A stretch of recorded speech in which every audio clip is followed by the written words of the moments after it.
Right, hello mga kabos amo, kamusta? Welcome back sa ating YouTube channel. So good morning po sa inyong lahat mga kabos amo.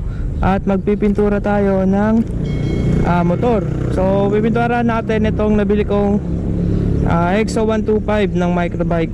So kung mapapansin nyo mga kabos amo, faded na po yung pagkapula nya. Ayan po, gawa nga po ng kalumaan na dahil 2019 model. So napapabayaan palagi, walang parking yung may-ari.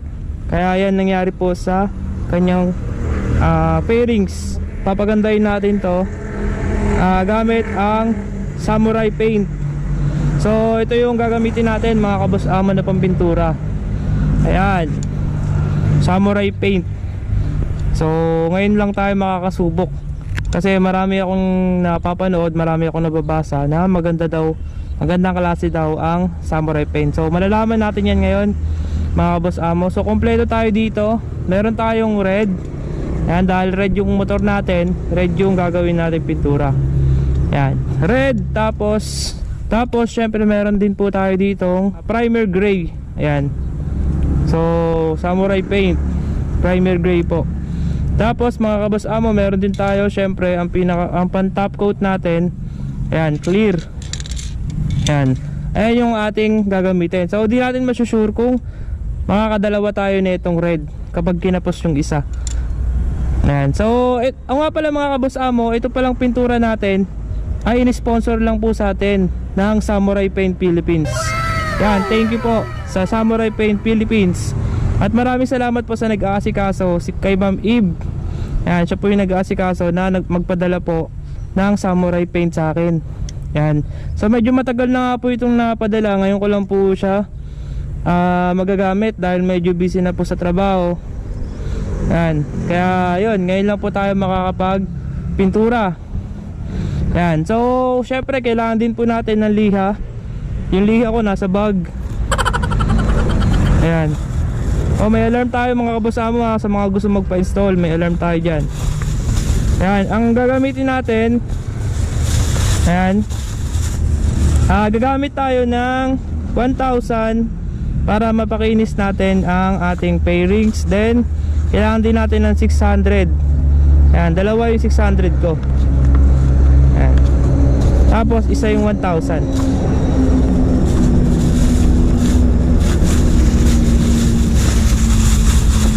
Yan, ligpit muna natin. So ayun mga kabos amo, yan, maraming salamat ulit Samurai Paint Philippines sa pagbigay ng ating pangpintura dito sa motor natin. Right, so umpisa na po natin mga kabos amo. Hindi ko siya dito gagawin, dito lang po ako nag-intro. So doon natin siya gagawin sa bahay at sa pinapasukan kong trabaho. Hati-hati yung video natin. So simulan na po natin mga kabos amo. Lilihain muna natin yan. Let's go! Boom. So ito na po yung karugtong ng ating video. So ngayon mga kabos amo, ito na po yung mga fairings ng motor natin. So nakabakalas na po siya. And po yung sa harap, tapos sa headlight, tapos po yung sa mga side cover nya, pati po yung tapalodo mga boss, nabakalas na rin po natin yan. And so first step natin mga boss amo, pag magpipintura tayo, ay kailangan po natin siyang maliha. And so para po mas lalong kumapit yung pintura natin na ilalagay, so kailangan po natin siyang maliha para rin po mawala yung mga gas-gas sa dati po nating fairings. So ang number po ng liha natin, ito po, 400 po yung gagamitin natin na liha. Ito po yun. Yan mga boss amo, 400. Ayan. So ito na po yung mga pinaggamitan ko. Ayan. Ayan. So pwedeng 400, pwede rin namang 600. So depende po sa inyo. Kapag sobrang kapal po ng stock na pintura, pwede pong 400 po yung gamitin nyo para mabilis pong matanggal. Pero pag yung mga dati na po siyang nakulayan, pwede na po yung 600 na liha. Ayan. So after nyo pong maliha yan mga kabos amo, ito na po yung itsura nya. Ito na po yung naliha natin. Ayan, so lahat po yan naliha ko na po siya. Ito po yung itsura niya mga kaboss amo. Yan, so para po mas kumapit, para rin po mawala yung mga gasgas. Importante po yung paglilihan natin. So, and po ready na po natin yan applyan ng primer. Yan. Ito po, malaki po ito eh. And so, pwede pa pong mas yung lihang-liha pa po, yung halos puro puti na siya. Pero ako po, hindi ko na siya sobrang lilihain. Okay na po ako sa ganito. So ngayon mga kaboss amo, pwede na po natin siyang applyan ng primer gray. Pero po sa mga samurai paint, ito po yung pangalan niya.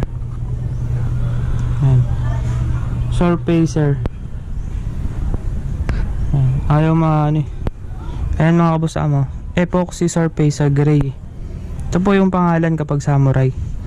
Ayan. Ready na po natin applyan ng ating samurai na primer gray yan mga kaboss amo. So mamaya ko pa po siya ma-applyan kasi ipasok pa ako mga kaboss amo. Baka gabi natin siyang gawin. Yan. So ayan, maya na lang mga kaboss amo, i-update ko na lang kayo pag applyan na natin siya ng primer gray. Okay, unang step natin, lilihahin natin gamit ang 400. Sa second step, applyan natin ng primer gray. Okay, tapos mamaya lilihain po ulit natin yan. So abangan nyo lang po yung sunod nating mga gagawin. So update ko na lang po kayo mamaya mga kaboss amo. Hello mga kaboss amo, kamusta? So itutuloy na po natin yung ating video. At ito mga kaboss amo, yung ating primer gray. Yan. So i-activate na po natin siya para ma-applyan na natin yung ating mga pipinturahan. And so ito po yung resulta ng pagliliha natin. 400 grit yung gamit natin dyan mga boss. Yan. Ito yung lahat ng lalagyan natin, lahat ng pipinturahan natin. Alright, so i-activate muna natin itong primer gray natin or surfacer. So para ma-activate siya mga boss amo, basahin nyo lang sa likod. Ayan, may instruction. Ayan, may instruction dyan. So kailangan natin tanggalin muna natin itong takip, tapos i-activate natin siya. Kailangan sa flat surface natin siya ilalagay, itong red na to. Itataob nyo siyang ganyan mga kaboss amo, tapos ididiin nyo lang siya.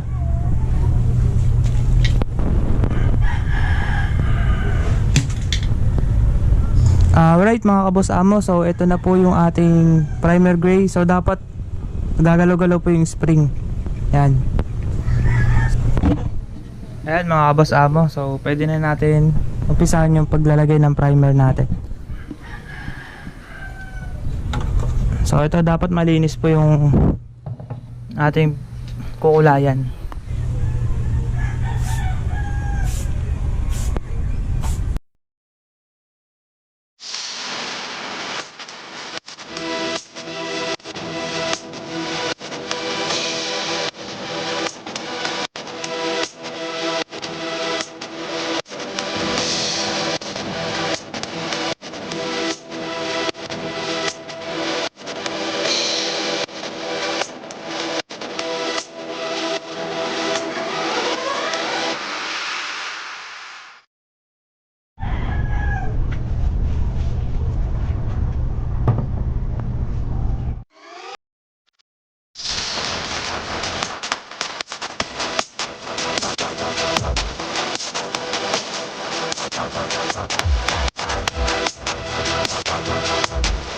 A few moments later.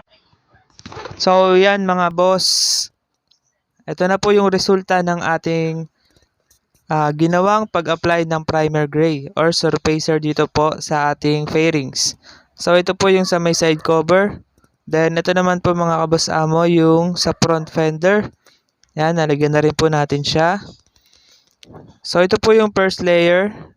Then ito naman po yung sa headlight. Ayan po mga kaboss amo sa headlight natin. Ito po yung mga fairings na lahat in-applyan po natin ng primer gray.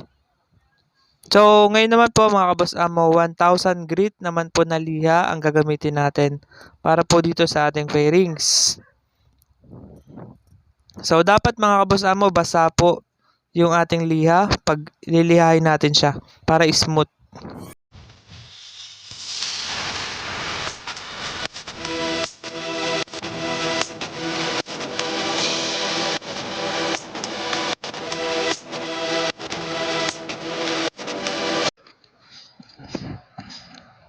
So yan mga kaboss amo, 1,000 ulit po yung gamit natin dyan mga boss. 1,000 grit na liha. So ito na po yung resulta mga kaboss amo. Ayan po yung mga niliha po natin. So yan mga kaboss amo. So smooth na po yung ating fairings. Ready na po siya applyan ng gusto po nating kulay. So ito nga po yung fluorescent red. So applyan po muna natin mga kaboss amo. Panoorin niyo po. Baka bumigay yun lab ah.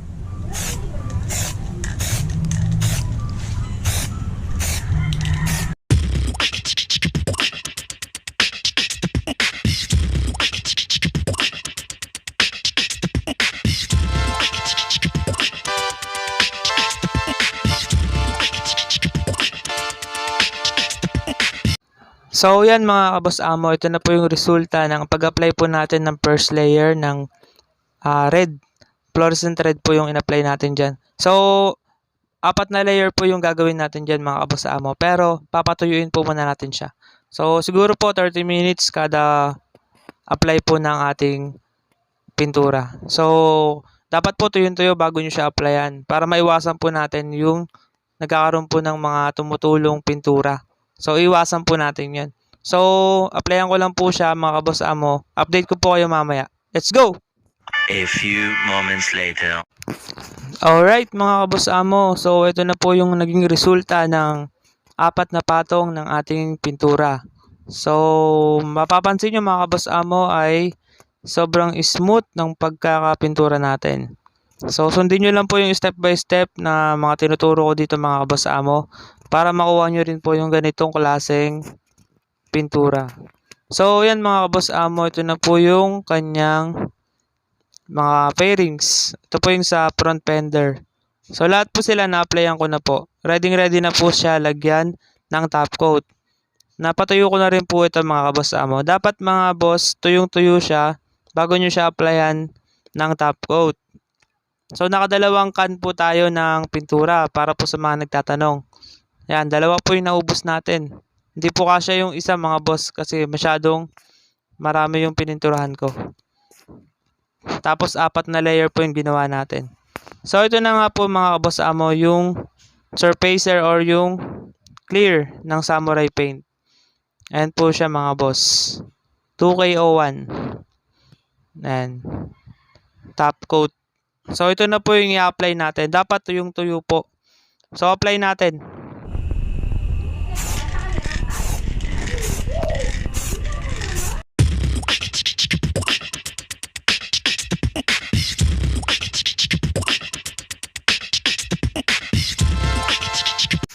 Alright mga kaboss amo, so natapos na po natin siya applyan ng top coat or yung clear po natin para po protection ng ating pintura at pangpakintab na rin po. Alright, hello mga kaboss amo, so applyan ko po muna silang lahat ng ating top coat or yung ating clear. So ito po ay para po mas lalong kumintab at mas maprotektahan po yung ating pintura sa ulan at sa araw. So, update ko po kayo kapag nabalik ko na po yung mga kaha at natuyo na po yung ating top coat. So, mamaya na lang po mga boss amo. A few moments later. So, ito na nga yung naging resulta ng pagpintura natin mga boss amo. Yan.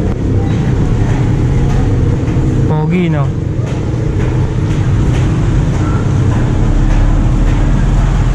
Yan, so ano pala mga kaboss amo, dagdag ko lang, dapat yung top coat natin, yung clear, isang beses nyo lang siya lalagyan. So isang beses nyo lang siya applyan ng top coat. Kasi ginawa ko, dinoble ko yung apply. Ito nangyari, nawala yung pagka-glossy nya.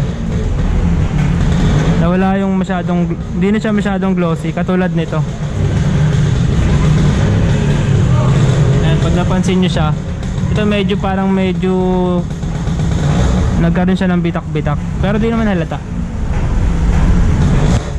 Alright mga boss, ito na po yung resulta ng ating pininturahan. So, 4 na layer po yung ginawa natin. Then, yung top coat po mga boss, isang layer lang po. Okay, so, sana po mga kaboss amo nakakatulong po itong ating ginawang video. So, kung may request po kayo mga kaboss amo, comment lang po kayo dyan sa comment section ng ating YouTube.